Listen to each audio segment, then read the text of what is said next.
Karon adlaw sa Miyerkules sa ikapito nga semana sa Pasko sa pagkabanhaw. Gipadayon sa ebanghelyo karong adlawa ang pag-ampo ni Hesus alang sa iyang mga tinun-an. Dili sayon og hayahay nga pag-ampo ang pagpangayo nga ang tanang butang mamaayo alang kanila. Sa tinuod, unsaon man niini pagpahitabo? Nasayod si Jesus nga ang iyang pag-antos ug kamatayon makapahadlok, makapaduda ug makapag-uol sa iyang mga tinun-an. Si Jesus wala lang nag-ampo nga panalipdan ang iyang mga tinun-an gikan sa ilang pagpakigbisog. Hinuon nga ang Amahan mulig-on kanila sa ilang paglatas niini nga magpabilin silang matinud-anon ngadto sa kamatuoran nga maoy maghimo kanilang balaan. Sayon ang pagkamatinud-anon kun hapsay ang tanan. Gani musugod kita sa pagtuo nga angay lang kanato ang maayong kapalaran. Apan diha sa mga higayon nga sulayon ang atong kinabuhi, diin sulayon usab ang atong pagtuo nga kita mutubo, nga kita makakaton pagsalig sa grasya sa Dios aron matabangan kita sa pagpadayon ngadto sa unahan ug maghimo kanatong balaan. Pamalandong. Makapila man ako nag-ampo, nangayo sa Dios nga hatagan ako sa unsay gusto nako, inay sa pagpangayo unsay iyang nasayran nga maoy akong gikinahanglan. Nangita ba ako sa pagsunod sa akong kaugalingong kabubut-on inay sa kabubut-on sa Dios? Nangayo ba ako nga luwason gikan sa mga panglimbasog ug mga kalisdanan o nangayo ako sa Dios sa kalig-on ug sa grasya nga magtabang kanako sa paglatas niining tanan? Pagbasa gikan sa mga buhat sa mga apostoles. Bantayin ninyo ang inyong kaugalingon ug ang tanang mga magtotoo nga gitugyan sa Espiritu Santo kaninyo. Atiman na usab ang simbahan sa Dios nga naiya pinaagi sa kamatayon sa iyang anak.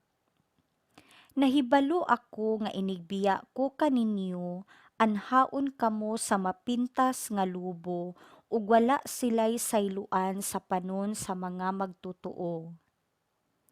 May pipila unya ka mga tawo diha sa inyong pundok nga manudlog bakak aron pagdani sa mga magtotoo sa pagsunod kanila. Busa pagbantay gayud kamo ug hinumdumi nga uban sa mga luha gitambagan ko ang matag usa kaninyo sa adlaw ug sa gabii sulod sa 3 ka tuig. Ug karon itugyan ko kamo sa kamot sa Dios ug sa mensahe sa iyang grasya. Makalig-on siya ug makahatag kaninyo sa mga panalangin nga gitagana alang sa tanan niyang katawhan. Wala ako maibog sa salapi o bulawan o sapot ni bisan kinsa. Kamo mismo nasayod nga kining akong mga kamot naghago pagsangkap sa tanan nga gikinahanglan ko ug sa akong mga kauban. Diha sa tanan nga akong gihimo, gipakita ko kaninyo nga kinahanglan kita maghago aron pagtabang sa mga maluyahon uban ang paghinumdom sa giingon sa Ginoong Hesus, mas bulahan ang paghatag kaysa pagdawat. Human kini isulti ni Pablo, siya ug ang tanan niyang kauban miluhod ug nag-ampo. Nanghilak silang tanan ug migakos ug mihalok kaniya sa pagpanamilit. Nasubo sila pag-ayo tungod sa gisulti ni Pablo nga dili na sila magkita pag-usab.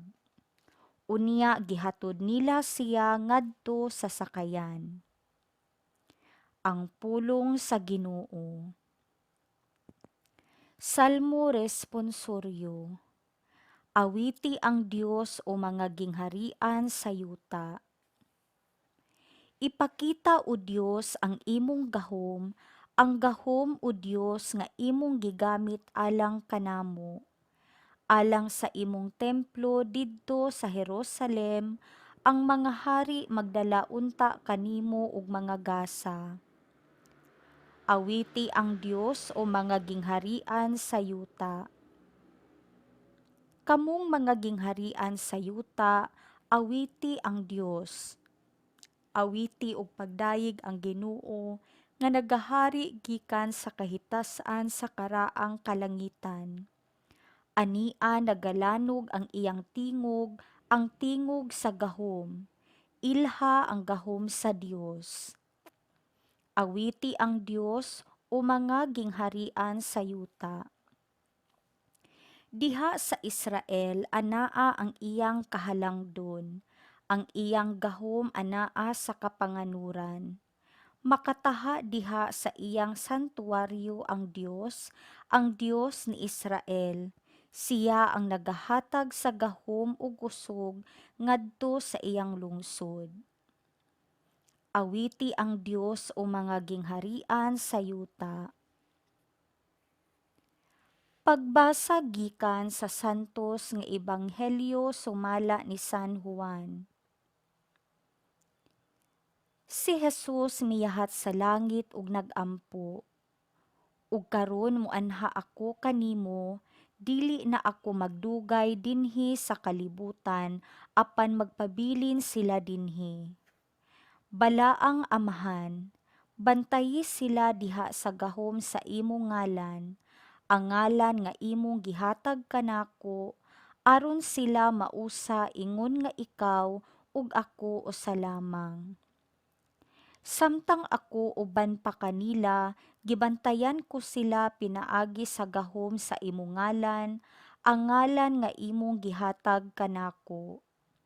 Gibantayan ko sila ug walay usa kanila nga nawala, gawas ni adtong tawo nga mawala gayud aron matuman ang kasulatan.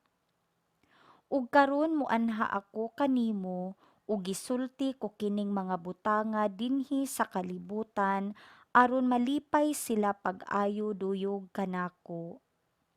Gihatag ko kanila ang imong mensahe ug gikasilagan sila sa kalibutan kay dili man sila iya sa kalibutan ingon nga ako dili iya sa kalibutan. Wala ako maghangyo kanimo nga kuhaon mo sila gikan sa kalibutan, kundili nga bantayan mo hinuon sila batok sa yawa.